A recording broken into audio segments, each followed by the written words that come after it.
Everyone, welcome back to my channel. कैसे हो आप सभी? आई एम श्योर कि आप सभी लोग ठीक होंगे। तो चलिए हम लोग आज का वीडियो स्टार्ट करते हैं। आज के वीडियो में हम लोग डिस्कस करने वाले हैं मेंटल हेल्थ एक्ट 2017। ठीक है, ये एक टाइप का लॉ है जो मेंटली इल पेशेंट के राइट्स को प्रोटेक्ट करने के लिए गवर्नमेंट ऑफ इंडिया के द्वारा 2017 में लॉन्च किया गया था। ठीक है, काफ़ी इंपॉर्टेंट है हमारे मेंटल हेल्थ नर्सिंग का टॉपिक। तो चलिए हम लोग इसे स्टार्ट करते हैं। ठीक है, ये मेंटल हेल्थ एक्ट जब पहले से था तो उसके बाद में फिर से और लॉन्च क्यों किया गया, उसका रीज़न मैं बता देती हूँ कि जो पहला वाला मेंटल हेल्थ एक्ट था जो 1987 में लॉन्च किया गया था, उसमें जो है मेंटली इल पेशेंट के राइट्स को उतने अच्छे से प्रोटेक्ट नहीं किया जा रहा था। मेंटली इल पेशेंट को जो क्या हो रहा था, उनके साथ थोड़ा भेदभाव किया जा रहा था। मतलब पहले के जो मेंटल हेल्थ एक्ट था उसमें पेशेंट्स को बिना एनेस्थीसिया के ईसीटी वगैरह प्रोवाइड करी जा रही थी। उनके साथ बहुत ही क्रूअल बिहेवियर शो किया जा रहा था। तो जो नया नया एक्ट लॉन्च किया गया 2017 में, उसमें मेंटली इल पेशेंट के राइट्स, उनकी प्राइवेसी, उनके साथ जो हो रहे डिस्क्रिमिनेशन है, उनको कम करने के लिए जो है गवर्नमेंट ऑफ इंडिया ने ये पहल की और नया एक्ट लॉन्च किया ताकि जो मेंटली इल पेशेंट है उन्हें प्रॉपर केयर मिल सके, प्रॉपर ट्रीटमेंट मिल सके, कोई भी सोसाइटी का मेंबर उनके साथ जो है डिस्क्रिमिनेशन ना करे और उनके राइट भी प्रोटेक्ट हो सके। ठीक है, इंट्रोडक्शन से हम लोग स्टार्ट करते हैं। Mental health care act 2017 MHCA 2017 replace the old mental health act. मतलब जो 2017 में आया है मेंटल हेल्थ एक्ट, ये जो है 1987 में आए हुए मेंटल हेल्थ एक्ट को रिप्लेस करके आया है। ठीक है, it come into force on 7 जुलाई 2018। और ये फोर्स में कब आया? 2018 में आया। ठीक है, aims is to protect the right of people with mental illness to provide treatment with dignity. और इसका एम क्या था कि जो मेंटली इल पेशेंट है उनके राइट्स को प्रोटेक्ट करना और पेशेंट को डिग्निटी के साथ यानी कि समानता के साथ ट्रीटमेंट प्रोवाइड करना।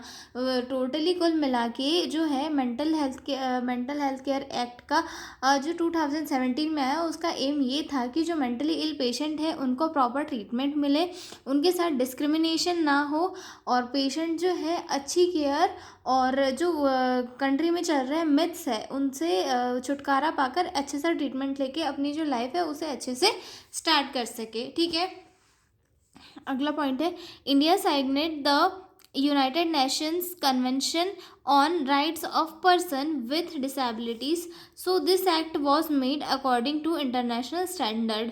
इंडिया ने क्या किया था उस टाइम पे कि जो United Nation convention of rights है पर्सन, मतलब ये एक टाइप का, तो उसके अकॉर्डिंग ये जो एक्ट है वो बना था। और जो ये एक्ट है इसमें रूल्स और इसके जो ऑब्जेक्टिव्स है वो इंटरनेशनल स्टैंडर्ड के अकॉर्डिंग बनाए गए थे। ठीक है, आगे देखते हैं हम इसके ऑब्जेक्टिव्स की ये लॉन्च हुआ क्यों था।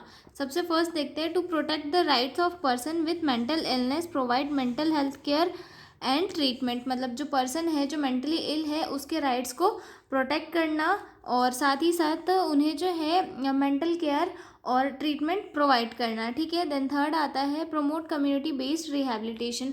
पेशेंट को कम्युनिटी बेस्ड रिहैबिलिटेशन प्रोवाइड करना भी इसका एक एम था। ठीक है, उसके बाद जो reduce stigma and discrimination, community में हो रहे जो भी डिस्क्रिमिनेशन है या फिर जो मिथ्स चल रहे हैं, जो मतलब मेंटली इल पेशेंट को लेकर जो मिथ है वो सही, बस वो सारी चीज़ें जो है रिड्यूस करना और जो कम्युनिटी में डिस्क्रिमिनेशन है मेंटली इल पेशेंट को लेकर उसे भी रिड्यूस करना। कम्युनिटी में क्या होता है कि जो मेंटली इल पेशेंट होता है उसे मेडिकली इल पेशेंट की तरह देखा जाए, इस चीज़ को प्रमोट करने के लिए गवर्नमेंट ऑफ इंडिया ने ये जो एक्ट है वो लॉन्च किया। ठीक है, उसके बाद अगला पॉइंट है protect patient from protect patient from cruelty and ill human treatment, जो पेशेंट्स है मेंटली इल उनके साथ जो एकदम क्रूअल व्यवहार होता है, यानी कि एकदम कठोर व्यवहार हो रहा है, उसे रोकना। पहले क्या होता था कि ईसीटी बिना पेशेंट को बिना एनेस्थीसिया के ही दे दी जाती थी, तो उससे क्या होता था, पेशेंट को बहुत ज़्यादा दर्द होता था, उसके साथ एकदम जानवरों जैसा बिहेव होता था ये, ठीक है। तो उस चीज़ को रिड्यूस करने के लिए गवर्नमेंट ऑफ इंडिया ने मेंटल हेल्थ एक्ट लॉन्च किया था, ठीक है। अब इसके की पॉइंट्स देख लेते हैं कि क्या क्या की पॉइंट्स इसमें डिस्कस किए हुए हैं, ठीक है।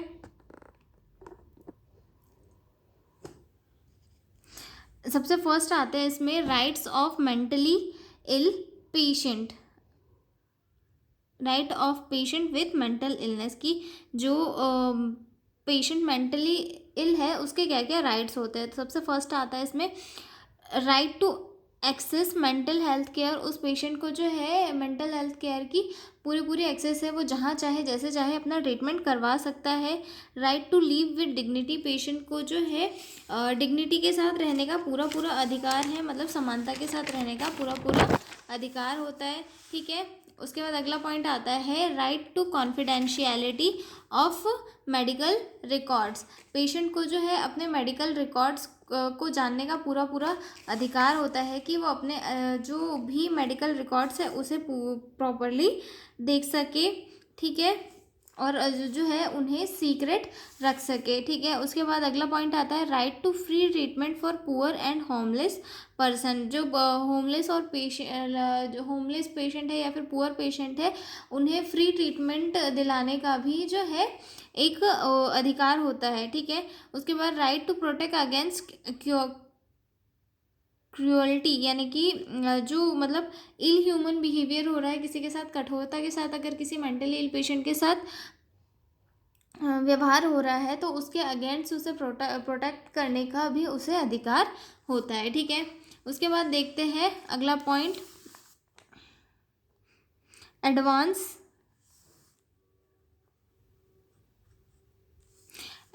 डायरेक्टिव, ठीक है। A person can write the advance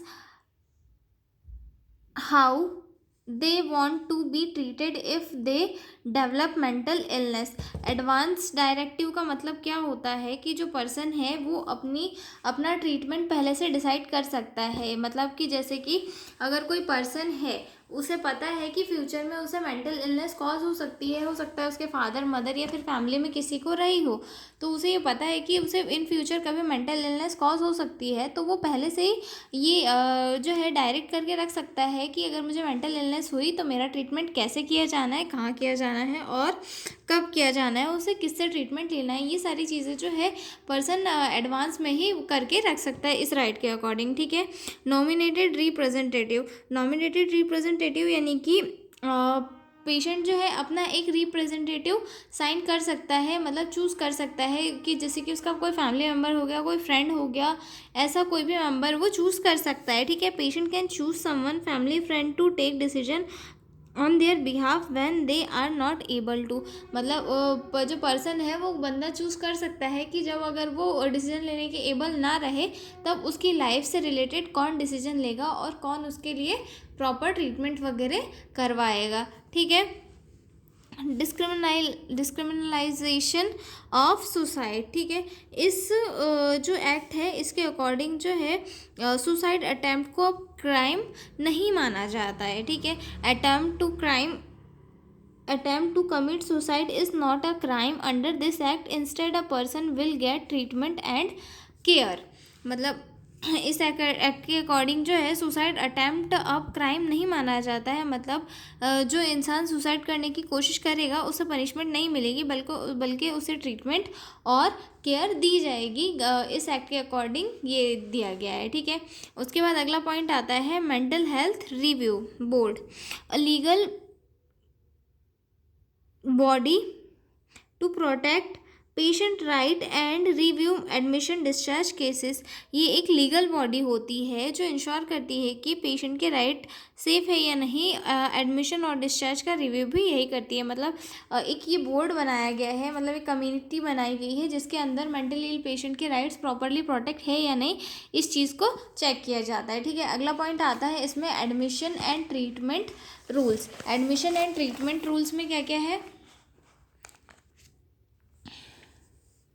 inform consent is compulsory, मतलब जो है हर ट्रीटमेंट के टाइम पे ये जो है इन्फॉर्म कंसेंट होना बहुत ज़रूरी है, मतलब पेशेंट की परमिशन लेना बहुत ज़रूरी है, ठीक है। Patient can not be